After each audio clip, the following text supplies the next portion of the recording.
Hey, everybody. Back to the Quantum Mystic podcast. I'm Lisa Campion, and I'm here with my partner in mischief and magic, Jane Bear. And today we're getting into a topic that's very close to my heart because I'm just going to tell you right up front, I'm a recovering people pleaser myself, and I know this territory really well from the inside out. So today's conversation is all about how do we stop people pleasing and start listening to our higher self. And, like we always do on this podcast, we're going to bring it to you straight and talk about how people pleasing gets dressed up as kindness, as being helpful, as being someone who's easy to be around. But kind of underneath all that, there's something else going on down, something else happening. And it could be like, it's kind of like a survival strategy. Might arise from the fear of disappointing somebody, of being misunderstood, of the fear of losing connection, of being abandoned, the fear of stepping into a conflict. And here's the part that was hard for me to own up to, that people pleasing is really just kind of another form of codependency because it's outsourcing your sense of safety, your sense of worth, and your sense of self to other people and how they feel about you in any given moment, which, is very disempowering. And the other thing to remember about people pleasing, it sort of can be like a place where we plant our flag. But the truth is, it's not really a core part of your personality. It's a survival strategy that you learned a long time ago to keep you safe. And it has a price tag on it. We lose our sovereignty. We get disconnected from our inner guidance, from our higher self.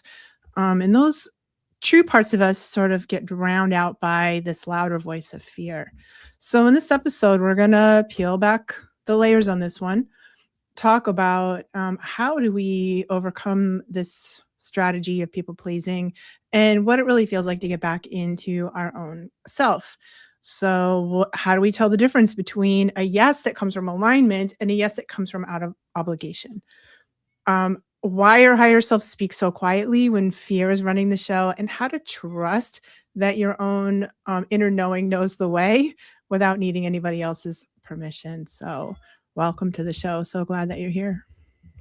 Yeah. Welcome, everybody. And if you're with us live, as always, say hi. Where are you listening from?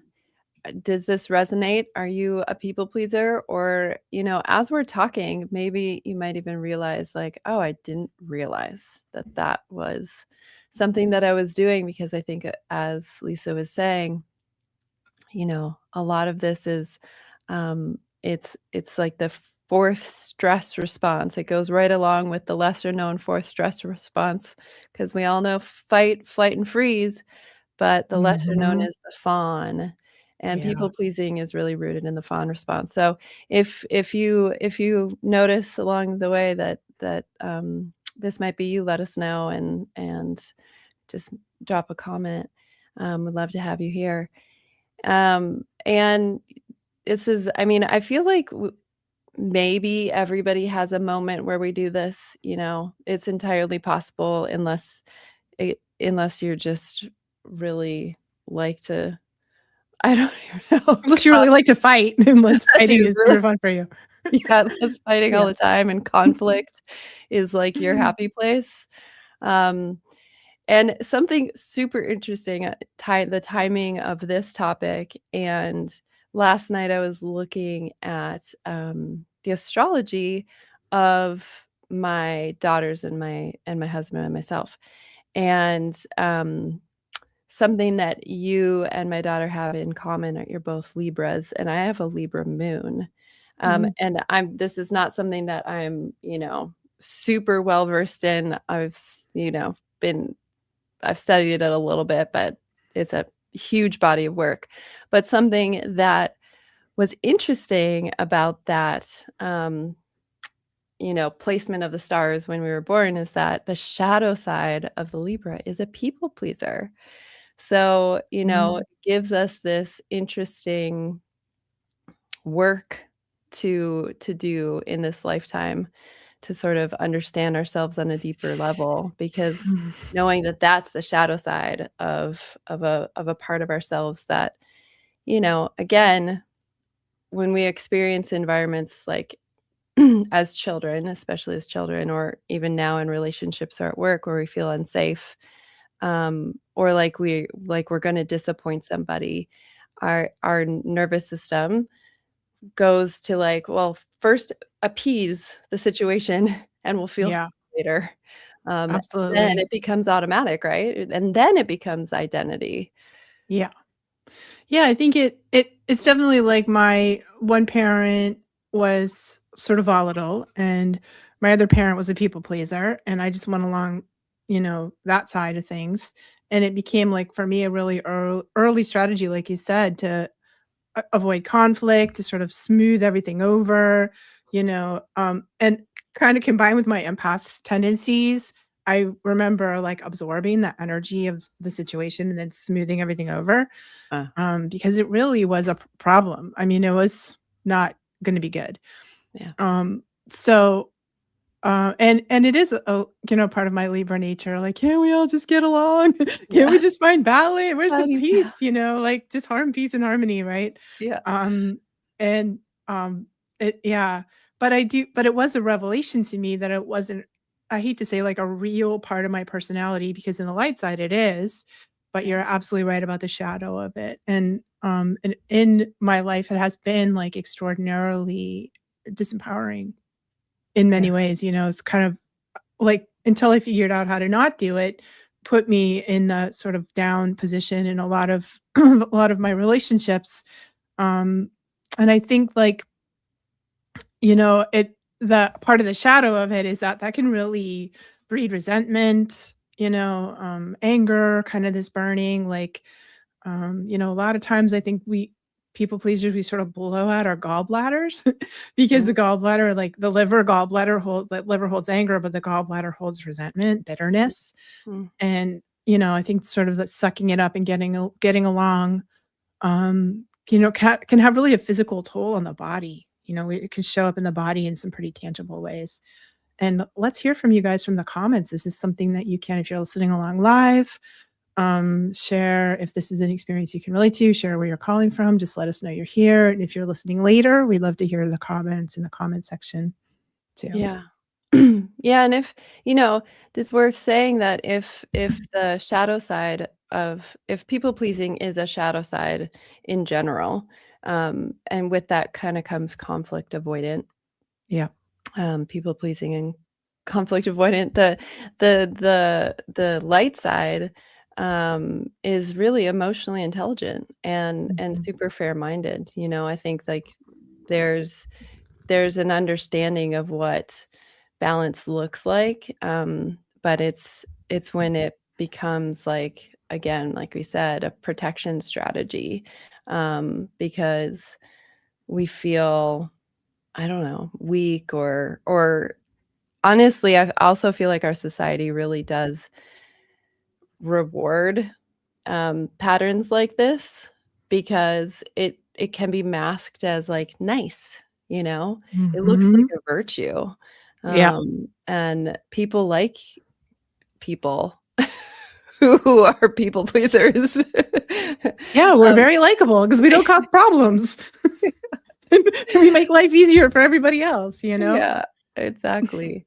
But it's important to really understand on a personal level, um, and like a spiritual level where this layer comes in because we don't want to just like go into default mode where we're scanning the room to sort of recalibrate and calibrate around everybody else's needs. And then Yeah, ultimately we lose our own ability to hear our own signal. And that's right. the intuition part because our intuition is always speaking, but I feel like the people pleasing is like a static that drowns out our own ability to hear our intuition. 100%. And I think we talked about this on the last podcast we did, and I wanna say hi to Wendy. Hi, Wendy, Hi, Wendy. who's listening in. That, you know, people pleasing means that your attention is externally focused. Like, we're looking outside, and Yeah. from that, like, is it safe? Is there gonna be trouble? Like, I have to manage everybody, else's stuff. so when we're that focused on the external, we can't really feel the inside of us, you know? And so it's hard.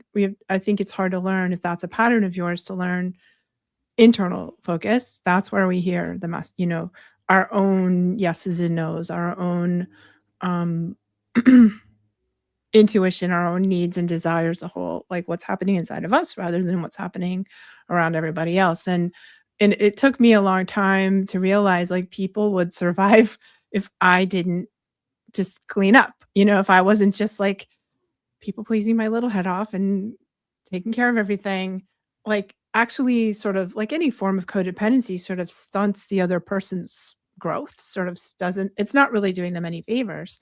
Right. And everyone would survive and grow if I just let them all have their feelings and let them, I could survive a conflict, they could survive a conflict. In fact, there's some juice inside the conflict. There's some like real intimacy, Yeah. real strength in kind of standing up for what you need to say or what you got, say what you got to say. And everybody survives. It took a long time for me to experience that over and over again before I was like, okay, I think I'm not going to die now, you know? Right. Yeah, absolutely. And that is like that safety part of the nervous system speaking. Um, and learning to just really to change that is to learn how to pause before answering, like where you're used to calculating what the other person wants to hear. You Mhm. pause to feel your own physical sensations first so that you're not overriding your own yes or no, right? Yeah, Because I think it's really exhausting, to have those kind of social interactions because I don't know if ultimately it's like there's a performance that's happening rather than really being present with yourself. 100%. It is performative and nervous system driven. And, um, ultimately, I think, it's hard on the body, all of those things. I think it's something really good to work on to find some alternate strategies and ways to be in the world. Hi, happy yodeler. Um, and they say that the resentment and anger can build. That stuff usually comes out, and for me comes out as a volcano. I've had to learn how to come up with a way to set boundaries and say no. And that's I think often a very common pattern for people pleasers is sort of suck it up, suck it up, suck it up, suck it up, explode. Repress, repress, repress, repress, explode Mhm. is a pattern that we can really fall into. And, um, that's not beneficial for anybody. And we can avoid those explosions by learning to say no, to be honest. There's sort of uh, and I say this with a lot of compassion since I've done it myself. There's sort of a fakeness about, a lack of authenticity around people pleasing because you're just not being honest with yourself or with other people. And it doesn't, it's kind of yucky. It's Yeah, yucky to have to do it. And it's yucky to be on the receiving end of it. totally. Yeah, it's both.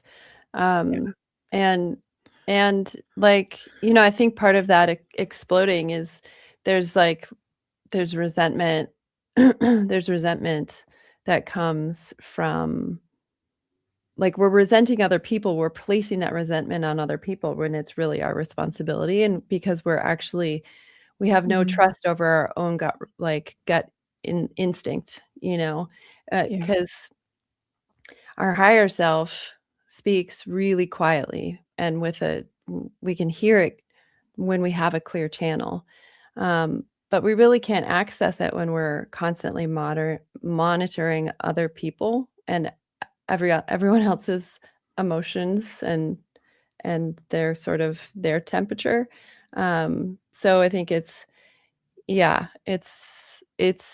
relearning how to um, be embodied and to really fully be able to listen to ourselves, Um, and I think like the people pleaser will kind of it's like we'll negotiate, we'll kind of assess and negotiate, and kind of second guess, that's kind of how whereas your higher self really won't do any of that. I Mm. feel like that's a good way of at least one step moving forward, um, understanding yourself and who's speaking or who's making the decisions. Yeah, I mean, um, the people pleaser to me always feels wobbly, like where it's like, well, is that right? Should I do that? That second guessing. Well, what if they think this? What if they think that? It's really hard to stay in the solidness of your truth when you're coming from a people pleaser standpoint, Yeah. you know.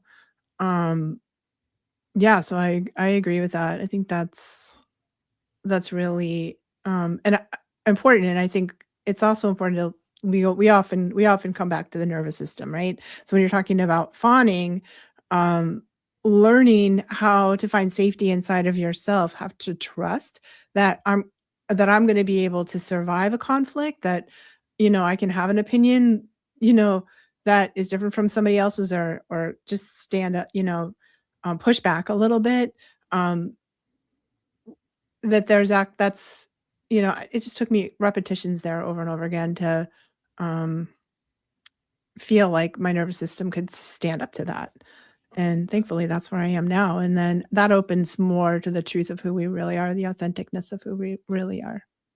And I think like getting to that point, it can be really hard because I know that there's guilt Mm, that comes with saying no.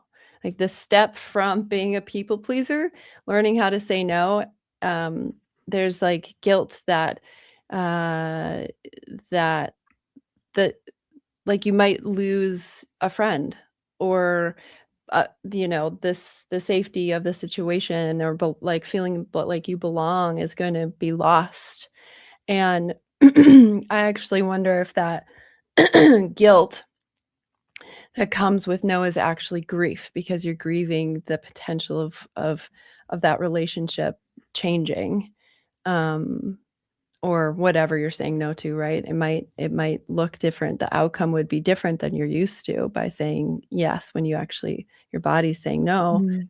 Um, and and that is just a loop, that's like never ending gonna happen. And so really sitting with, like, am I saying yes because I want to or because I'm afraid of what happens if I don't?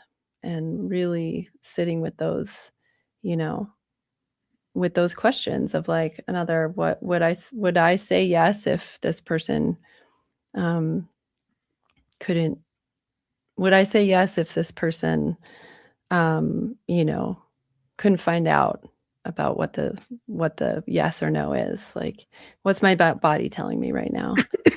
Um, Right, I think it is grief, it's also fear, yeah, fear, and I think, like, if we're used to being over here and we can sort of pendulum swing, like, we have, like, people pleasing here and, like, psychopathic sociopaths over here, right? We swing towards the middle and we're like, "Oh my god, I'm, like, so selfish, like, I'm so mean," like, it can take a while to sort of recalibrate yeah, that in that middle place, in the middle of the pendulum swing, there's actual truth, that's where the truth is, but it can feel like you're being mean, and that's scary, it can be sad, there can be the fear around, and, honestly, Jane, people don't really like it very much when you stop being a people pleaser and you start setting boundaries and saying no, there's kickback, and, that's can be a real adjustment for people, like, we train yeah, people how to treat us, right? So, we can change that, but often not without actually dealing with some actual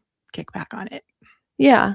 Yeah. It's 100% true, and then there's, like, the deep acceptance that, 1, people are gonna judge you no matter what you do, Yeah. and we're not responsible for anybody else's feelings.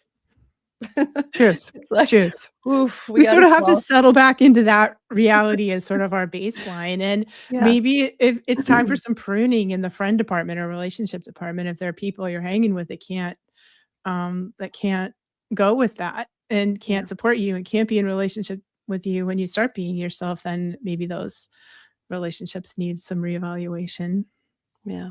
I want to check Yeah. in. Wendy says, I was raised by someone that basically taught me to put their needs first. I am in my me first era.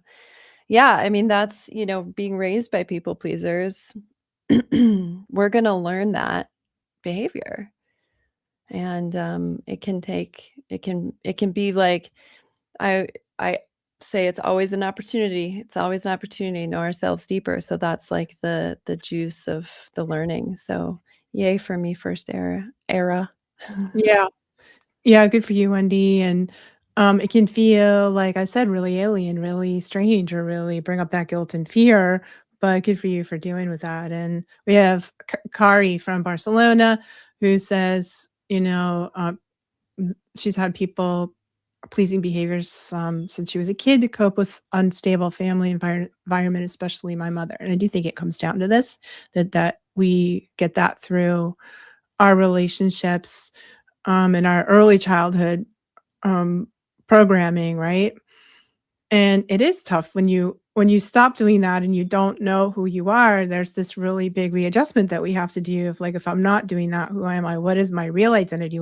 Whenever we let go of our survival strategies, these parts that feel like they're our personality, we do have to go through that phase, about feeling like a blank page, and it is a great opportunity. So I'm so glad that you're leaning into that and allowing yourself to discover who you really are without those tendencies. Yeah, and it's worth saying, she followed up, now after many years, I'm in a new relationship with a person who asks me to be authentic and myself, and it's terrifying because I don't know how to do that. And it takes energy to think Mhm. about myself. Yeah, it's going to be a complete nervous system adjustment. We're retraining, whether it's people pleasing or it's some other protective mechanism that we've learned. It is a constant retraining of really like the mind and body. And it takes understanding what our thoughts are and being able to watch them, so that we can really understand, like, again, like going back, am I saying yes because I really want to? And sitting with that, seeing how it is in your body. Or am I saying yes because I'm afraid that, there'll be conflict? And we really need to just start there. And it's like, it's decision and then another decision and then another decision. And we retrain both the neural pathways in our brain and then also our nervous system, to recalibrate over time, but it really does take time. It does take time. Yeah, especially with these early childhood stuff. Happy Yodeler says, I've recently become aware of a part of me that's a terrified boy inside of me. That's still how I'm showing up, especially in my romantic relationships with women. So I feel that. This is why inner child work is so important. My book, Sacred to Parenting, is coming out, in a couple months. And for me, it often comes back to doing inner child work.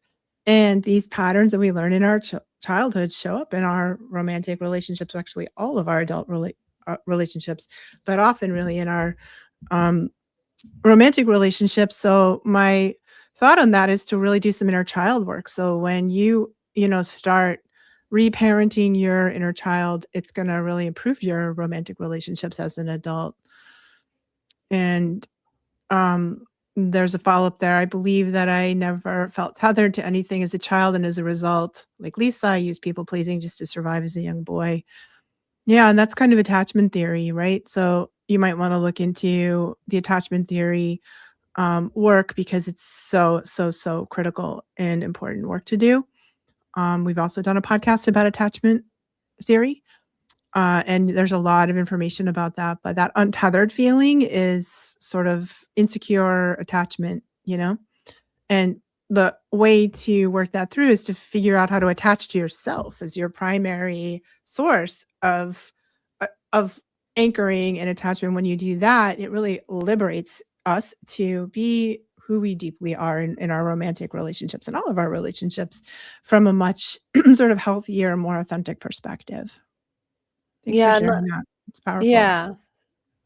Thanks, everybody for sharing. It's Yeah. really, an important, conversation and really hard work. And Mhm. it's worth saying, that about that.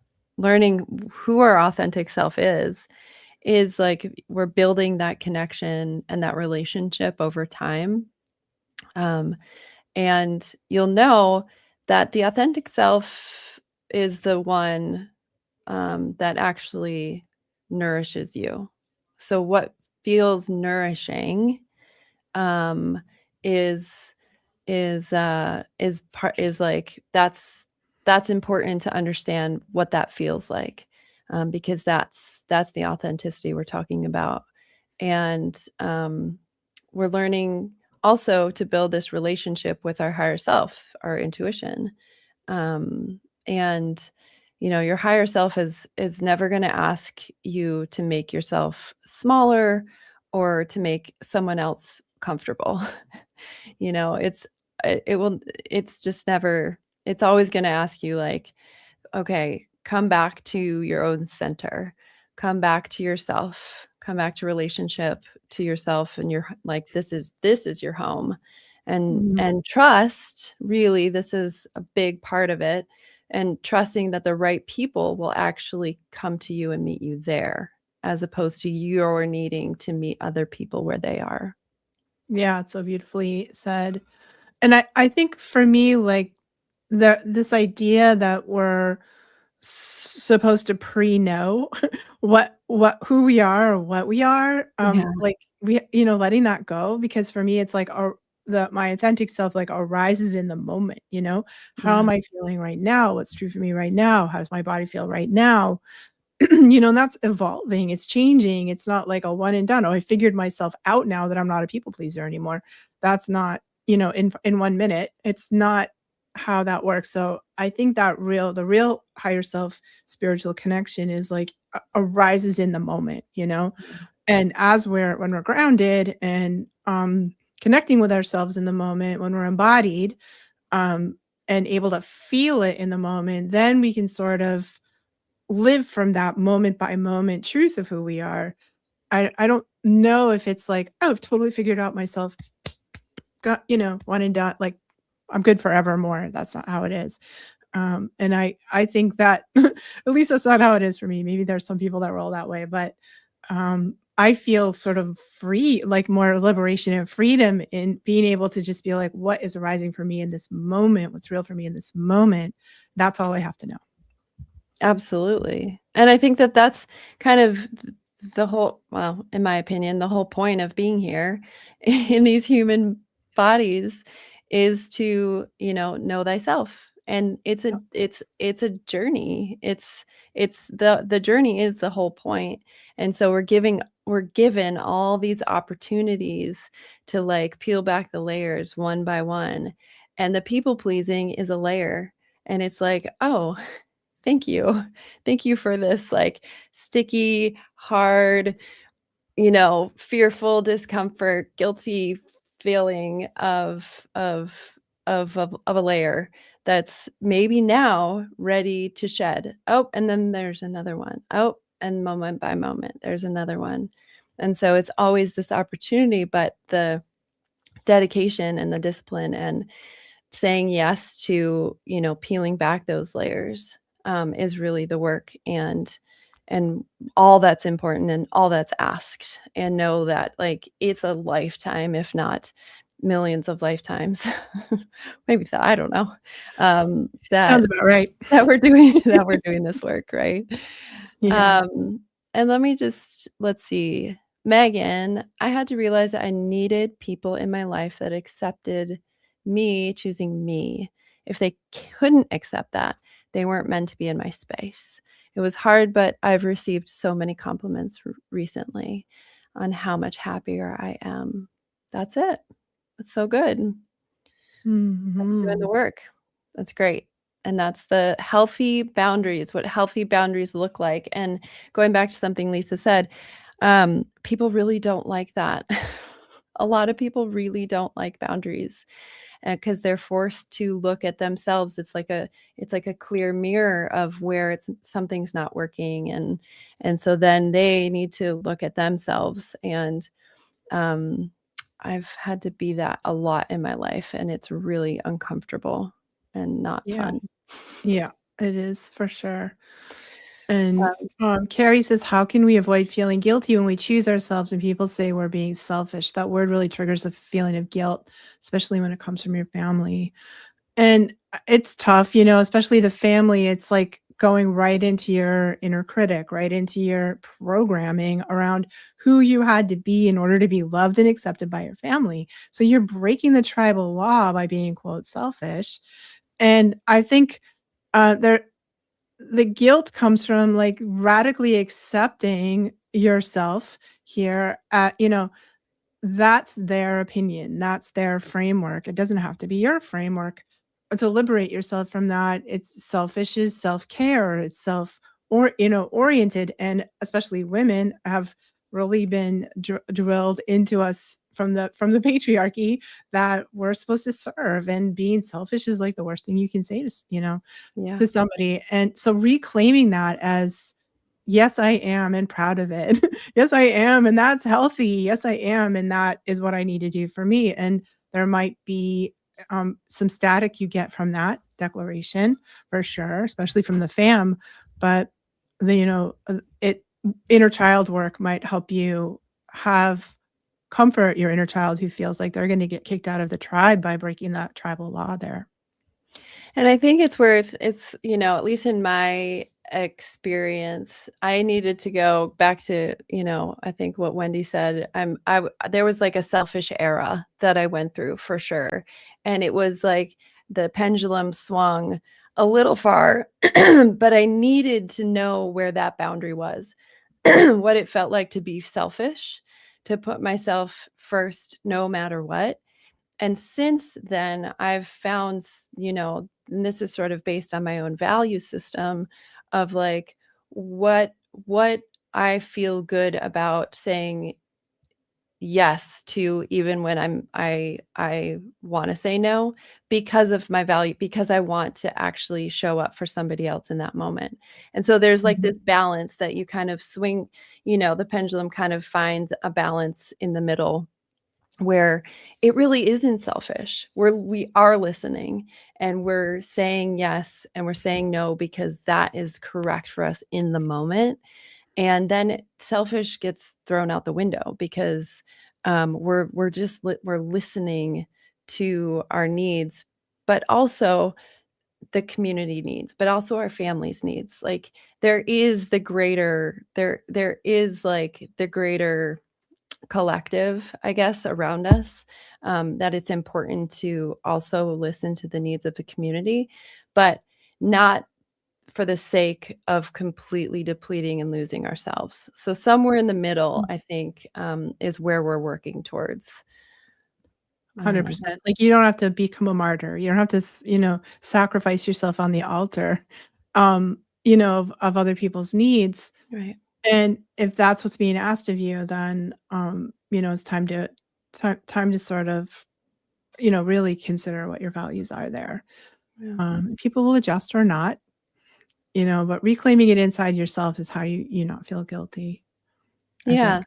And I think families, if we're like the black sheep and we're the one who's stopping the family system, whatever it is, the lineage of people pleasers, like everybody's going to get real squirmy and really uncomfortable and being like, well, if like, who are you to change? you know?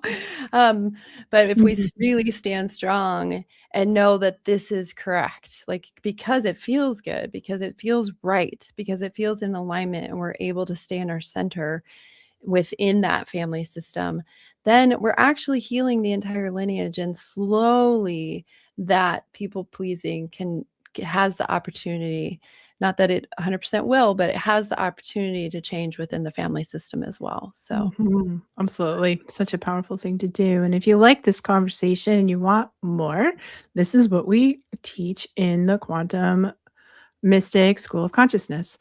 Jane and I are starting another cohort in June 2026. If you like the vibe, you like what we're talking about here, you're interested in doing this deep inner work we keep talking about within the framework and context of a container, check it out. You can find us at quantum-mystic.com. And we'd love for you to come on board for this cohort that we're we're starting up, and you can just go there, fill out a little application, and jump on a call with either Jane or I. So if you want to talk about it, we'd love to have you as we're starting up another year. Yeah, and thank you all so much for being here. This was a really fun, fun in that way that Lisa and I love talking about this stuff, conversation. And thanks for joining in and sharing your experiences and letting us know how this lands with you. It's been really great, and we'll see you next time.